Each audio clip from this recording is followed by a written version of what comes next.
आपने देखा ऊपर कि क्या हो रहा था? पता है क्या हो रहा था? हज़रत अली रज़नों की समझ लीजिए विलादत को, हैप्पी बर्थडे को सेलिब्रेट किया जा रहा था। इसीलिए किसी बड़े बंदे ने ये कहा था कि बिद्दत जो है या नया काम दीन के अंदर निकालना वो बांझ नहीं होता।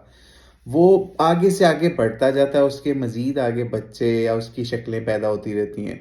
तो आप देख सकते हैं कि पहले इन्होंने बर्थडे निकाली हज़रत अली की या दीगर अहले बैत की, नबी अलैहिस्सलाम की, और अब ये उसमें कितनी आगे निकल गए हैं कि औरतें बंदे किस तरीके से हज़रत अली की बर्थडे सेलिब्रेट कर रहे हैं। और आप खुदा को हाजिर नाजिर जान के ये बताइएगा कि क्या ये इस्लाम है?